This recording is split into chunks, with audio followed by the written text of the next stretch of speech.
Assalamualaikum warahmatullahi wabarakatuh. Kami dari kelompok 11 Prodi Administrasi Kesehatan kelas G ingin mempresentasikan materi terkait membongkar praktik korupsi, analisis 3 kasus besar dan strategi pencegahan holistik.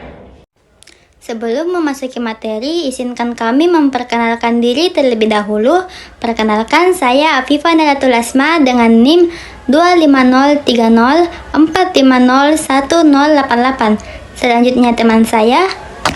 Perkenalkan, saya Arika Wardah Lestari dengan NIM 2503045020077. Saya Indawanta Syahra dengan NIM 250304502078.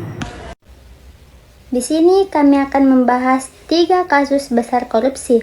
Yang pertama, kajian mendalam kasus bansos COVID-19. Yang kedua, pengadaan fiktif BUMN. Dan yang ketiga, kredit macet LPI PT Petro Energi. Masing-masing kasus membahas tentang kronologi kasus, dampak dan kerugian, proses hukum bagi terdakwa, dan upaya pencegahan.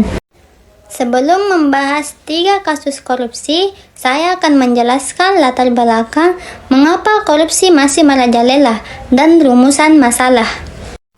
Definisi korupsi. Korupsi adalah penyalahgunaan kekuasaan termasuk penyuapan, manipulasi jabatan, dan nepotisme yang memperoleh keuntungan pribadi atau kelompok yang merugikan kepentingan umum dan negara. Fakta dan konteks, korupsi masih menjadi masalah fundamental di Indonesia.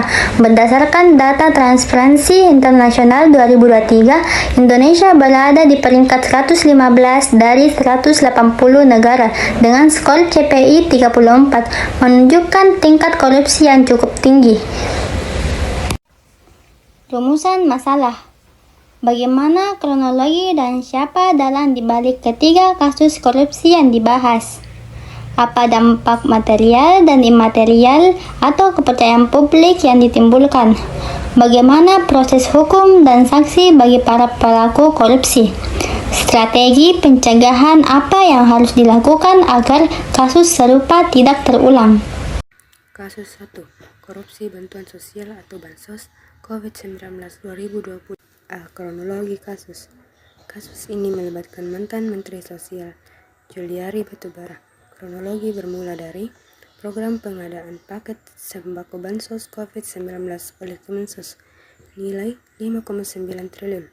Modusnya adalah Juliari dan pejabat Kemensos menerima sejumlah uang suap dari vendor yang ditunjukkan untuk pengadaan paket sembako. B. Dampak dan kerugian. Kerugian finansial. Total suap yang diterima Juliari diperkirakan mencapai 3,2 miliar. Kerugian sosial dan moral. Masyarakat miskin terdampak 2 kali oleh pandemi dan oleh korupsi. Kualitas paket bansos menurun tidak sesuai standar yang memperbesar kesenjangan sosial dan menimbulkan krisis kepercayaan terhadap pemerintah. Proses hukum dan upaya pencegahan bansos. C.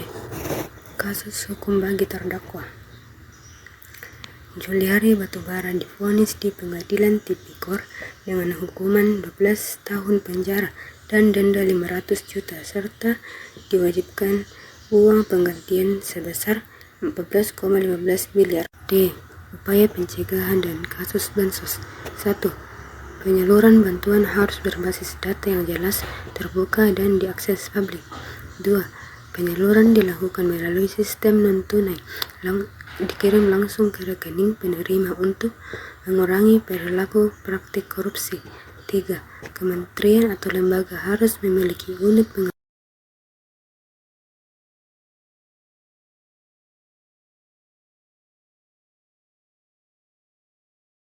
Kasus kedua yaitu kerugian negara terkait dengan proyek penggandaan fiktif BUMN. Modusnya yaitu membuat laporan atau dokumen yang seolah-olah proyek itu telah terlaksana, padahal itu hanya kejadian fiktif atau tidak nyata. Kasus ini memiliki 3 dampak besar, yaitu kerugian finansial negara karena dananya disalahgunakan, terganggunya kinerja BUMN, dan kurangnya kepercayaan masyarakat terhadap BUMN. Kasus 3. Kredit macet fiktif LPEI PT Petro Energi. Kronologi. PT Petro Energi mengajukan kredit fiktif hingga 11 triliun rupiah menggunakan dokumen palsu. Pejabat LPEI meloloskan kredit dan menerima imbalan atau uang zakat 2,5 sampai 5% dari nilai kredit. Kerugian negara dari kasus ini mencapai 846,9 miliar rupiah, dengan total kasus LPI mencapai 11,7 triliun rupiah. Reputasi LPI rusak dan kepercayaan publik menurun. Proses hukum dan sanksi bagi pelaku korupsi. Proses hukum melibatkan penyelidikan atau penyidikan, penetapan tersangka, penahanan dan penyitaan hak aset, penuntutan berdasarkan Undang-Undang Tipikor, persidangan atau pemeriksaan sanksi dan bukti, putusan hakim yaitu pidana penjara, denda dan uang pengganti, upaya hukum yaitu banding dan kasasi. Sanksi berdasarkan Undang-Undang Tipikor. Pidana penjara minimal 4 tahun hingga maksimal seumur hidup. Yang kedua yaitu denda mulai dari 200 juta hingga 1 miliar. Yang ketiga yaitu uang pengganti wajib dibayar sejumlah kerugian negara. Jika tidak, harta disita atau diganti dengan pidana penjara tambahan. Yang terakhir yaitu pencabutan hak tertentu, misalnya hak untuk menduduki jabatan publik. Strategi pencegahan holistik agar korupsi tidak terulang. 1. Penguatan pengawasan. Memperketat sistem pengawasan internal melalui audit berkala dan meningkatkan pengawasan eksternal oleh BPK, OJK, dan KPK. 2. Transparansi dan digitalisasi. Meningkatkan transparansi dengan menggunakan sistem e-procurement dalam pengadaan barang atau jasa. Menerapkan sistem digital dalam pengajuan kredit agar dokumen sulit dilepas. 3. Penerapan GCG, Good Governance. Semua keputusan strategis termasuk persetujuan kredit harus didasarkan pada analisasi risiko dan bersifat kolegial, tidak ditentukan oleh oknum tertentu. 4. Peningkatan integritas SDM. Membangun budaya integritas di lingkungan kerja, BUMN, lembaga negara, melalui pendidikan anti korupsi. Melakukan rotasi jabatan dan menerapkan sistem reward dan punishment yang tegas dan adil. 5. Penegakan hukum yang tegas. Menerapkan sanksi maksimal bagi pelaku yang menimbulkan efek jerah. Membangun whistleblowing, sistem yang aman dan efektif. Membuka kanal bagi pegawai untuk melaporkan penyimpangan tanpa takut ancaman. Kesimpulan dan aksi nyata. Kesimpulan utama, beragamnya modus korupsi, suap, fiktif, manipulasi kredit menunjukkan kelemahan sistem pengawasan dan integritas. Kerugiannya sangat besar, baik material, triliun atau rupiah, maupun imaterial, merusak kepercayaan publik.